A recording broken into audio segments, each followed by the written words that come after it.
ഷിനാസ്, നോക്കൂ, ഈ സർക്രീക്കിലെ ഇഷ്യൂ എന്ന് പറയുന്നത് സ്വാതന്ത്ര്യത്തിനും മുൻപ് തുടങ്ങിയിട്ടുള്ള പ്രശ്നങ്ങളാണ്. പല പ്രശ്ന പരിഹാര ശ്രമങ്ങളും അതിനുശേഷം ഉണ്ടായിട്ടുണ്ട്. ചർച്ചകളിലൂടെ പ്രശ്നപരിഹാരത്തിന് ഇന്ത്യ നീക്കം നടത്തിയിട്ടുണ്ട്. പക്ഷേ ഒരിക്കലും പാകിസ്ഥാൻ അതിന് തയ്യാറായില്ല എന്ന് പറയുന്നു.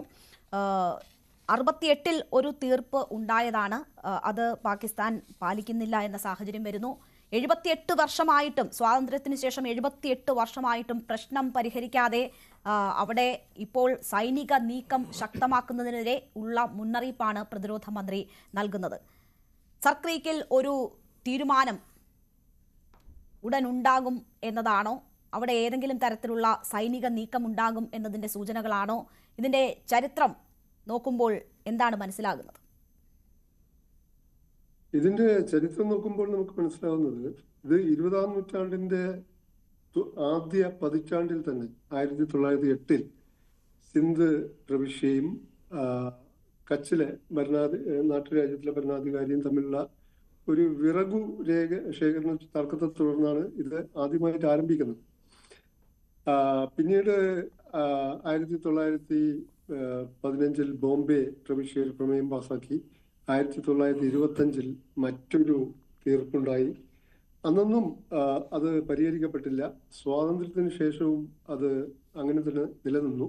നേരത്തെ ശ്രീ മോഹൻ വർഗീസ് കൃത്യമായി ചൂണ്ടിക്കാണിച്ചതുപോലെ ഈ 96 കിലോമീറ്ററുള്ള ഒരു നീർച്ചാൽ, ഒരു ചാൽ അല്ലെങ്കിൽ അഴിമുഖം, ചതുപ്പ് നിലമാണ്.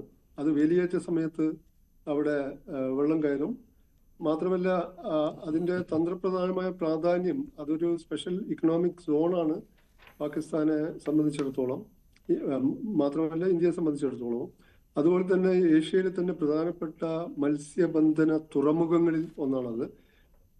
ആ സർക്രീക്കിന്റെ വെള്ളത്തിനടിയിൽ ഈ എണ്ണ, അതുപോലെ തന്നെ പ്രകൃതിവാതക നിക്ഷേപമുണ്ട് എന്നുള്ളതും യാഥാർത്ഥ്യമാണ്. അതും അതിന്റെ മറ്റൊരു പ്രാധാന്യമാണ്. അപ്പോൾ 1947-48 യുദ്ധത്തിൽ സർക്രീക്ക് ഒരു സാന്നിധ്യമായിരുന്നില്ല.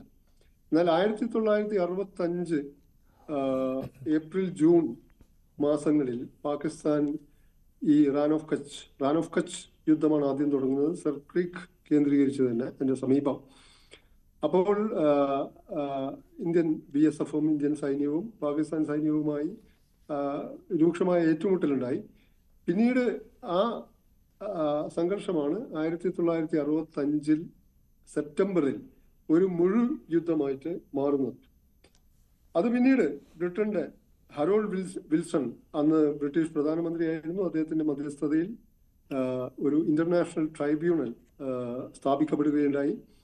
അതനുസരിച്ച് വിധി വന്നു. 1968-ൽ 10% മാത്രമാണ് പാകിസ്ഥാന് കിട്ടിയത്. ബാക്കി 90% ഇന്ത്യക്ക് കിട്ടി. അത് പാകിസ്ഥാൻ അംഗീകരിച്ചിരുന്നില്ല.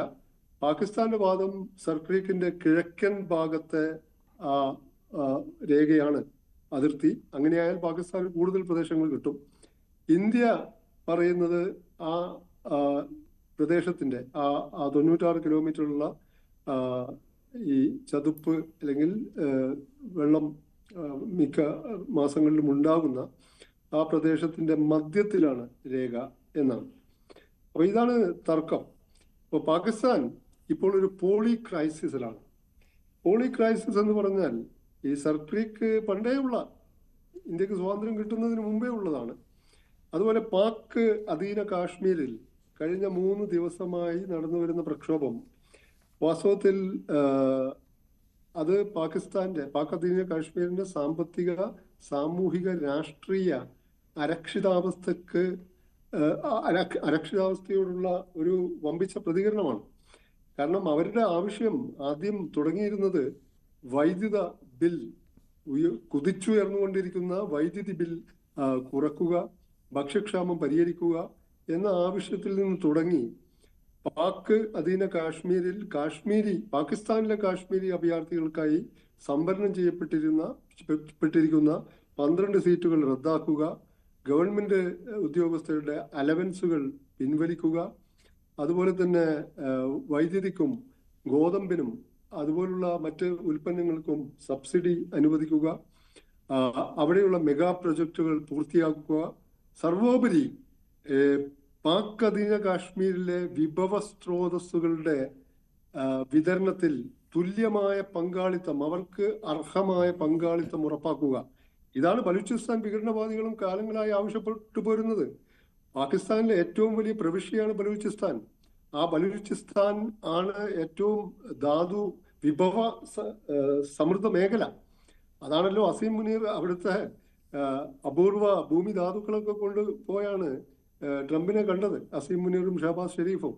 അപ്പൊ ബലൂചിസ്ഥാനിൽ കാലങ്ങളായി ആ പ്രക്ഷോഭത്തിന് തുടക്കം തന്നെ ബലൂചിസ്ഥാനിലെ വിഭവങ്ങൾ പാകിസ്ഥാനിലെ മറ്റ് പ്രവിശ്യകളുടെ ഉന്നമനത്തിനും അഭിവൃദ്ധിക്കും ഉത്കർഷത്തിനും വേണ്ടി ഉപയോഗിക്കുന്നു എന്നാണ്. അത് തന്നെയാണ് ഈ 38 ആവശ്യങ്ങളിൽ നമ്മൾ പരിശോധിച്ചാൽ ഈ പാക് അധീന കാശ്മീരിലെ വിഭവങ്ങൾ പാക് അധീന കാശ്മീരിലെ ജനങ്ങൾക്ക് വേണ്ടി വിനിയോഗിക്കപ്പെടുന്നില്ല, അത് പാകിസ്ഥാന്റെ മറ്റ് ഭാഗങ്ങളിലേക്ക് വിന്യസിക്കപ്പെടുന്നു എന്നാണ് അവര്. ഇത് അടിസ്ഥാനപരമായി ഒരു സാമൂഹിക സാമ്പത്തിക രാഷ്ട്രീയ പ്രശ്നമാണ്. പാകിസ്ഥാൻ ഇപ്പോൾ ഇന്ത്യയുടെ നേർക്ക്, റോയുടെ നേർക്ക് ഒക്കെ വിരൽ ചൂണ്ടുന്നുണ്ട്. പക്ഷെ പാകിസ്ഥാന്റെ ഈ പോളി ക്രൈസിസിൽ ഇപ്പോ കഴിഞ്ഞ ഏതാനും ദിവസങ്ങൾക്ക് മുമ്പാണ് പാക് വ്യോമസേന ഖൈബർ പഖ്തൂൺഖ്വ പ്രവിശ്യയിൽ വ്യോമാക്രമണം നടത്തി 30 സിവിലിയന്മാരെ കൊന്നത്. അപ്പോ ഈ രീതിയിൽ പാകിസ്ഥാൻ ഒരു പോളി ക്രൈസിസിലൂടെ കടന്നു പോകുമ്പോൾ ഇപ്പോൾ അസീം മുനീറിനും ഷഹബാസ് ഷെരീഫിനും ഒക്കെ ട്രംപൊക്കെ തങ്ങളുടെ പക്ഷത്താണ് എന്ന ഒരു തോന്നൽ ഉണ്ടായി തുടങ്ങിയിട്ടുണ്ട്.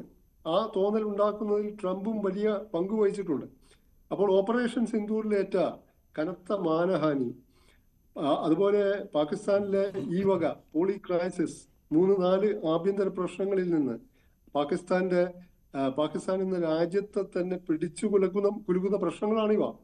അതിൽ നിന്ന് ശ്രദ്ധ തിരിക്കാൻ ഇന്ത്യയെ പ്രകോപിപ്പിക്കുക, എന്നിട്ട് അന്താരാഷ്ട്ര ശ്രദ്ധ സർക്രേക്കിലേക്ക് കൊണ്ടുവരിക എന്ന തരത്തിലുള്ള ചതുരുപായങ്ങളും ശൃഗാല തന്ത്രങ്ങളും പാകിസ്ഥാന് ഇല്ല എന്ന് കരുതിക്കൂടാ. തീർച്ചയായും ഈ സർക്രീക്കിന്റെ കാര്യം പറയുമ്പോഴും നേരത്തെ